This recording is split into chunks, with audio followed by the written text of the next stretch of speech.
Welcome to another exciting edition to Grove City Hockey Presents Hockey in our neck of the woods, and you, sir, were a very talked about person towards the end. I'm a fifth-year senior, kind of. Well, it's my sixth year of college. Hey guys, we want to say thank you to our sponsor, Cutshield, for bringing you this episode. Make sure you check them out on the link below and use the promo code for 25% off your order. Used by all 32 NHL teams and players, Cutshield is the premier protective player clothing designed by players for players. Their innovative cut-resistant clothing has prevented serious injury to numerous players, including over 30 NHL players. Cutshield gives you the peace of mind to go out and play without worrying about injury. Use our promo code Grove City Hockey, all lowercase and no space, for an additional 25% off your order today.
Welcome to Cutshield Podcast. I'm your host, Ben W. Stock, and with me is two very special guests all the way from Stryde Hockey. They're going to talk to us about their product.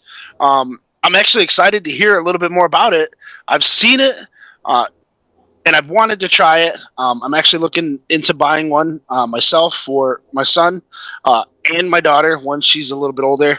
So we have Cort and John. John, how you guys, and Cort, how you guys doing? Good. Yeah, thanks for having us. Yeah, doing good. Thanks for having us, Ben. Appreciate it. Yeah. So this is going to be take two. Our first episode we tried to shoot. Somebody forgot to press the record button. So we made sure that that's not an issue this time. But we wanted to talk to you guys about your product. You guys have the Power Stryde right in front of you, right, Cort? Yeah, Power Skater. It's something that was invented for me when I was 7 years old. The first thing, I grew up in Fort Wayne, Indiana, and at that time we had one sheet of ice for the second largest city in the state. And my dad, being a stubborn Southwestern Canadian, is like, well, in Canada, you want to get better, you skate, right? And that was kind of the method, the thought back then. But he's like, well, maybe I can make something. So we made this thing out of wood. It's real crude. My mom's aerobic bands, my sister's hair ties, rollerblade wheels. And that's what I worked on, that summer, because my goal was to make that, Squirt AA travel team. And everyone's like, oh, what kind of camps did Cort go to? Like, why is his skating so much better? My dad's like, I don't know. I made this thing, and he worked on it all summer in the basement, and the skating's tremendously improved. So that's kind of how the Power Skater started. And since then, it's helped so many people throughout the years, like including the Brent Burns of the world. And Burnsy is a beautiful, genuine testimony to the Power Skater. His dad bought it for him when it is about 2003, I think. He was kind of going into juniors, kind of growing in his lanky body. And, he says it perfectly. It's like Power Skater is the best tool to work on your skating off ice, and he still uses it. I trade his son on Zoom calls every once in a while, and so it's just helped so many people. So when John and I took it over, we're like, we got to unleash the secret to the world. And that's kind of where we're at right now. Yeah, it looks like it's a pretty cool training tool. I know you're probably going to demonstrate a little bit about how it works here in a few. But tell us a little bit more about it. What are the components that go into it? What are the key aspects of the skating stride that you're focusing on to improve with this system? Yeah, so I mean, the big thing is we're using resistance cords. It's always about form, right? So it's form first always, and that's just like anything. If you're pushing weights in the weight room, right, you're focusing on your form. You're doing it. And now we have an isolated area where, like at home, you can work on your skating stride, right? So, the lower we get, the longer stride we get. It's kind of weird how this kind of the secret to skating faster is bend your knees. It's a crazy thing. It's a crazy idea. But the more comfortable we can get in that uncomfortable position, that's when, we really start making strides, like pun literally intended there. But that's where we can really work on our stride, is once we can really get low and be able to stay low, then like we're less fatigued. You got that OT game winner on your stick a little easier because you got the legs, right? Mm-hmm. So absolutely. Yeah. And then how many resistance bands does this product have? What are the weight requirements, and what age would you say that you would recommend for the product usage of this? Yeah. So we have like our basic unit comes with the yellow and the red cord which is like all you need for like an 8 to maybe 12-year-old, kind of around that age. The big thing is we don't want to, like, I get parents like, oh, they're on the green cord, and then they're like pushing it, all right, and it's like, yeah, what at that point, what are we doing, right? So I always kind of bring it back to like, think about in the weight room pushing weights, like you don't just like, haphazardly use a strong weight and just kind of half-ass it, right? You do it with intention, and same thing. So when you move on, because within each cord we can make it stronger. So we want to keep our form, keep progressing, and get all the way from the yellows to the Burnsy blocks, the pro cord. So it comes with 5 cords in total. Mm-hmm. And so, as Cort was saying, really for the big part of the market is these young kids who they can't get low.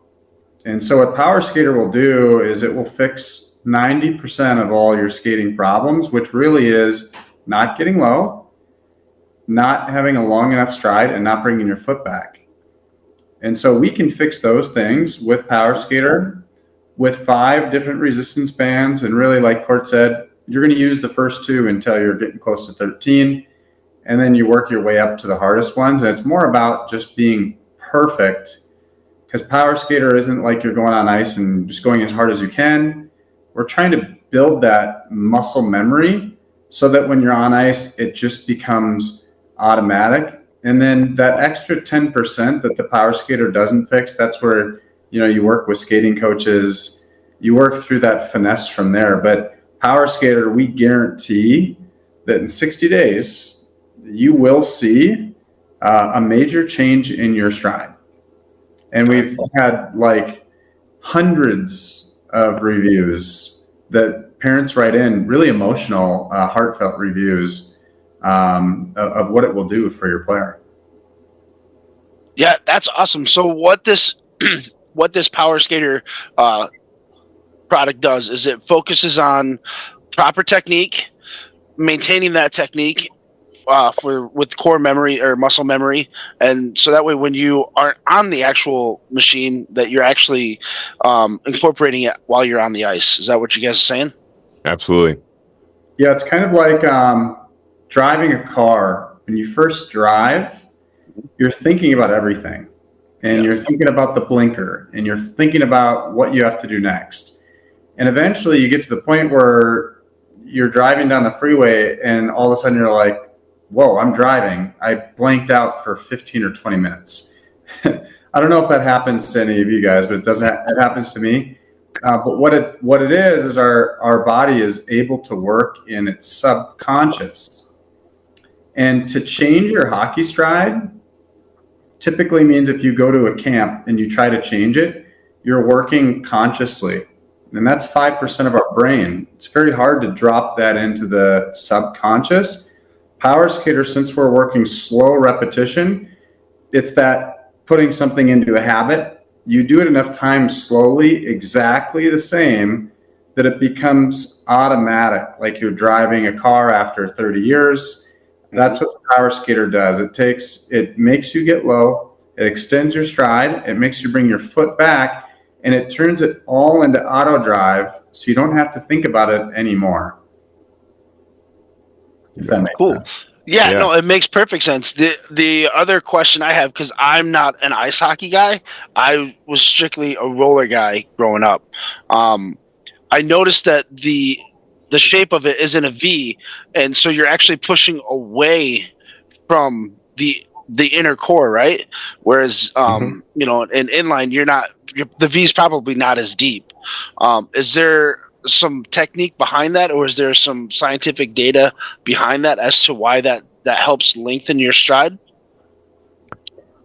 So why would the roller hockey be different than ice hockey as far as just pushing?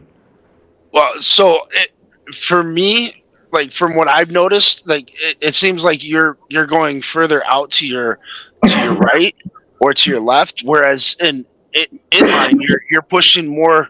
Not as instead of going out 5 inches, you're going out 2.5 inches. You know what I'm saying? Like it's like the cut is not as deep. Shorter strides in roller hockey. Yeah, pretty. Yeah, I would think so. I mean, I'm not 100% sure. Sure. No, yeah, a little different, and that'd be hard for us to answer the real question of the difference. So the way the power skater is built with the way the angle is, it's really particular to the 8 to 14-year-old who needs to build that core. So we actually purposely even started with your foot angled out for a very particular reason, because young kids have a hard time staying low, not bending over too much, getting their stride lengthened, but also they have a hard time opening their hips. And that has to do, when you're on the power skater, we're starting to strengthen all those little core muscles.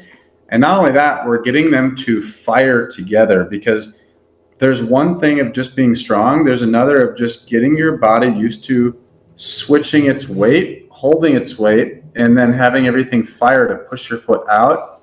So the 45-degree angle we have is very particular to skating on ice. It was developed originally for ice hockey in particular, and the angle we have it is built towards how you would be skating. And again, particularly for the younger player who really needs to build those core muscles. Cool. No, I mean, like I said, that's just from a roller hockey aspect versus an ice, which, I'm not 100% sure.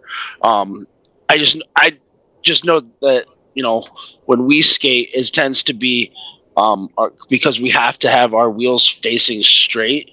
On ice, it's probably a little bit different, where you have a little bit more flexibility with that. So are you talking about the glide leg then, right? Yeah. So all right. So we're not perfectly mimicking our exact skating stride, right? So you're always going to have your glide leg, and you can move the footrest, and you can have. You can have it switched around, right? So if you want to, you're still going to be pushing at a 45. So, but to John's point, we're trying to get those young kids to open up their hips.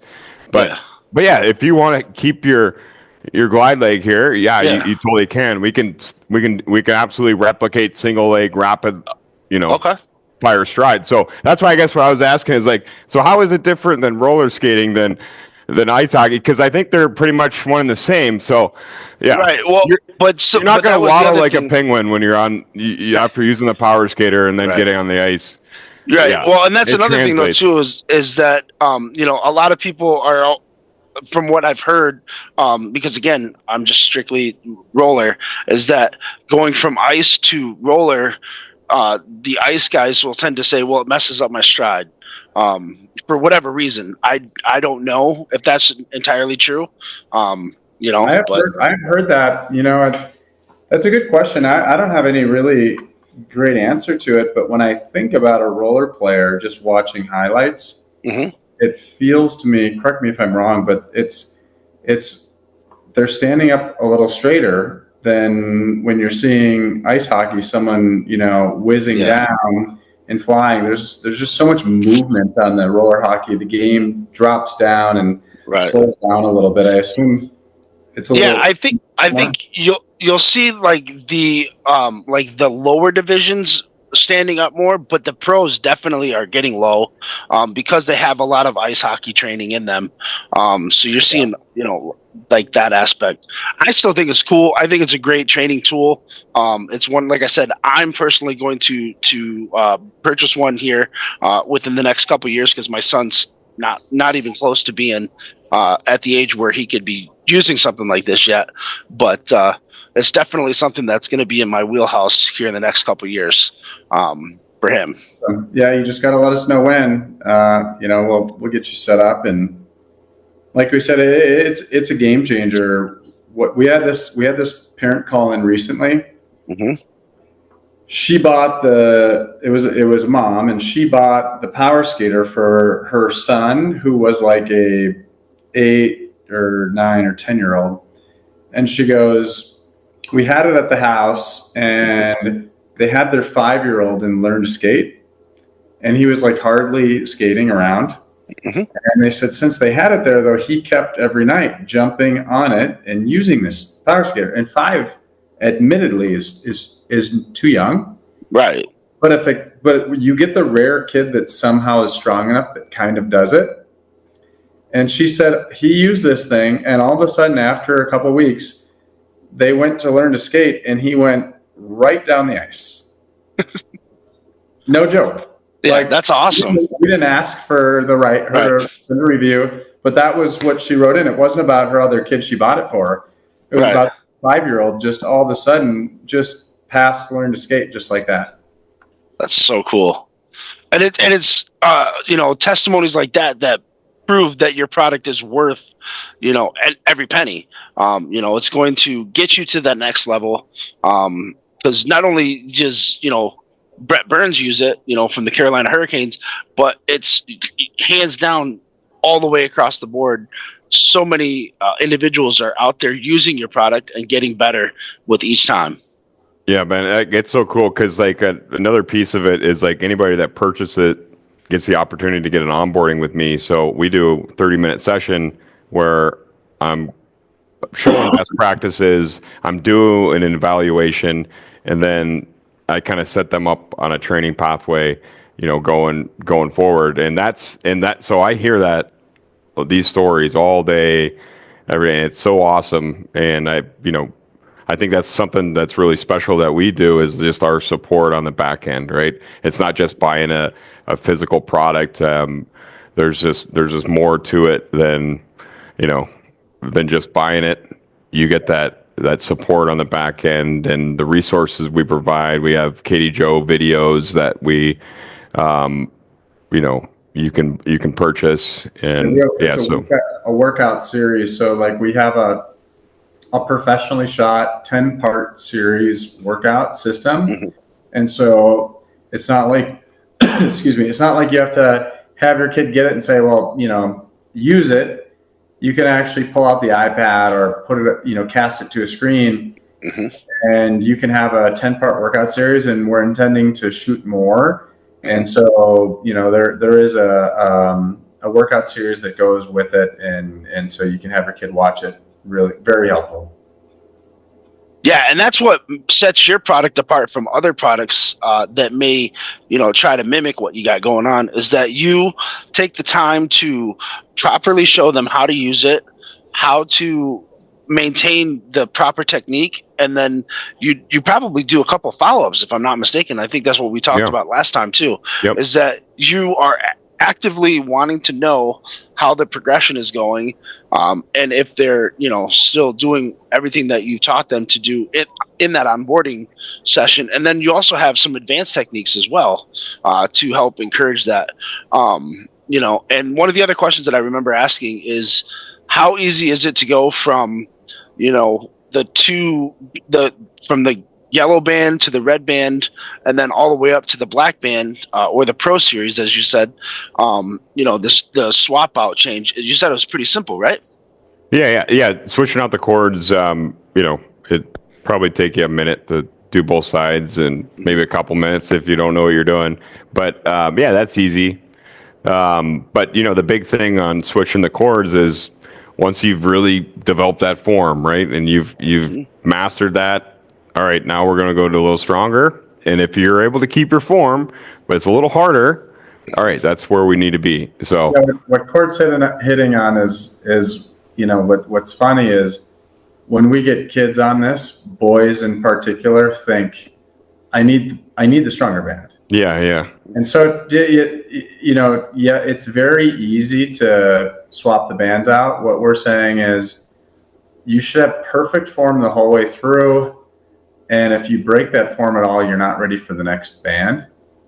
But they're very easy to swap out. And also, it's only one screw, and it comes with an Allen wrench. It takes one screw to take off one of the tracks, and then you can leave the mounting plate on. It's that easy to disassemble. A lot of people just take it and lean it up against the wall. It's only 45 pounds. And so it's 45 pounds. It's so easy to move. Cort can give a little Vanna White demonstration here. And the other thing too is that this is not built to be done in a quick pace. This is supposed to be a slow, steady progression. Because you want to maintain your perfect form. This is no different than I mean, we can do some. Get a little demo here. So we can do some different tempos, but nothing changes in our form, right? So the big thing, right? We're setting our stack stance, knees over toes, head up, chest up. So we're pushing off. This is loaded under resistance, right? This wants to fire back. Want to bring it back nice and easy. So I don't want to just kind of let it slam back, right? So we're nice and controlled. We push off. This locks this one. So we have to bring this all the way back in order to unlock the next one, right? So I'm here in neutral. I can move either one. So the unit actually physically locks. And so what Cort's saying is right now his left foot, this is very important for kids because they wouldn't be able to do this with their strength. Right. Like an adult, they could do this, but even for an adult, it gets tough. It shows your weakness. But his left, what I'm looking at is, that foot is locked, which is nice. So it allows you to switch your weight, do the push, and you can't release the next foot until his other foot comes back. Okay. That's actually really cool and helpful too, because then it says, hey, I can't really develop any bad habits from this. Yeah. I have to lock in, get it into position like I'm supposed to. You have to return your foot, which is a huge issue for it's not just young kids. Again, I've said young kids quite a bit that use the product, but I would say once a month we have a well-known NHL player of some sort who purchases it, as well as college players and other players like that. Cort, let's see those big giant legs again, because what the legs look like when you use this product all the time. Those are true hockey legs. Do some more demo.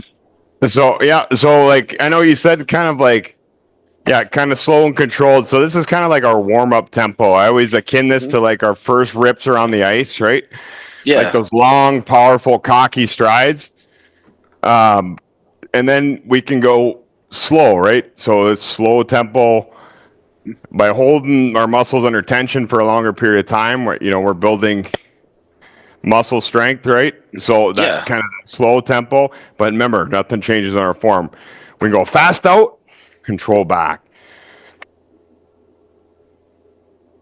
We can just rip. Okay. But nothing changes with our form. We're staying low. Because here's the thing, right? If I'm a little more upright, All right, just mark, Ben, visually in your head where my foot is, okay? Mm-hmm. Yep. All I'm going to do, much longer that stride is, right? So big difference, right? So it's about getting comfortable in that uncomfortable position, maintaining it. That's what's going to give us that longer stride. That's what's going to give us that power, speed, all those things, right? Yeah, and you said the last time we had talked, you said that this is not meant to be a 45-minute workout. It's only meant to be within 10 to 15 minutes, if that. Yeah. So like a total time of the machine, like 10. So let's say we do a 30-second shift. Yeah. All right, take your break, minute and a half, whatever that is. Get back on another good 30 seconds, because I don't want you just half-assing like. Wait, yeah, I was on the power skater for like 30 minutes today. Oh, were you? Like, what were we doing? So, but if you do it, if you get low and do it with intention, right? So that's a big thing. So I want you to be very mindful, be very self-aware when we're doing it. So staying low. All right, good, hard 30-second shift. All right, take a break. Another good, hard 30-second shift. All right, that's 1 minute towards that total time of the machine. Yeah. So that's kind of what I want you to kind of break it down. Do it with intention. Do it with being very mindful of our positioning. Yeah, that's what's cool about the machine is like, or again, the way we're ingraining the stride and we're training these muscles. If you were just to do 1 minute straight, and we're not talking sprinting, it's not like going to ride the bike. Hey, I'm going to go ride a bike for 45 minutes. If you just do 1 minute straight on this with perfect form, a steady stride, you are bagged, and you want your break at 1 minute, and you're ready for your little break. Take a 2-minute break, just like if you were on ice. Mm-hmm. It's the same thing. It is one damn good workout. Yeah, and that's where what you guys are mentioning too is that the resistance band is vital, because you want to be able to take that form and do it correctly every time before you move on to the next band. Because if you jump ahead, you're going to end up tweaking something. You're going to put yourself in a position that is going to create some bad habits that you don't want to have happen. Yeah, and the cool thing too is that we can increase the tension on each chord. So by moving this up or down, so up would increase it, and closer to the pulley would decrease. So like within each chord set, we can increase the tension. I mean, here's the deal. Why would anyone buy the Power Skater, right? You're buying it to get better. Mm-hmm. And so at the end of the day, you use the one that you're going to have perfect form, because if you're trying to use something bigger, you're actually creating worse form. And so at the end of the day, again, it's all about perfect. We always say slow is smooth, smooth is fast. Right. And so if you just go smooth on this, the fastest players in the NHL, we know, they use the least amount of energy because they're just going smooth. It's amazing. They're not the guys moving their legs the fastest. Mm-hmm. They're smooth, and they're conserving energy. So that's our goal on Power Skaters, to instill those habits. Long, powerful, cocky strides. Yeah. Cool. Well, that's what this product is designed for. That's what you're going to get out of this product, and I hope you guys are able to purchase this, which can be on your guys' website. Which is the name of the website? Powerskater.com. Powerskater.com. I know I'm going to get mine. I hope you guys get yours. I'm going to cut this episode here because it is kind of late for all of us. We've had to some crazy reschedules, so I apologize for that, but I'm glad you guys were able to take time to make this happen. Yeah, you too. Thank you, Ben. You got it, Ben. Appreciate it. All right, guys. Take care, and we'll see you guys on the flip side. Later, Skater. The Power Skater was my major tool to push myself to be better and to gain an edge. How do you get better at skating when you don't have the ice? The Power Skater. I played in NHL for a while. I'm still trying to get better.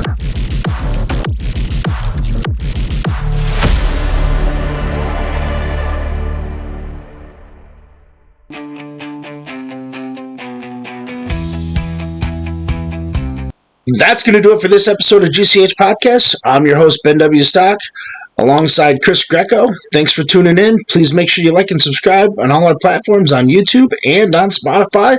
We'll see you guys on the next episode. Cheers.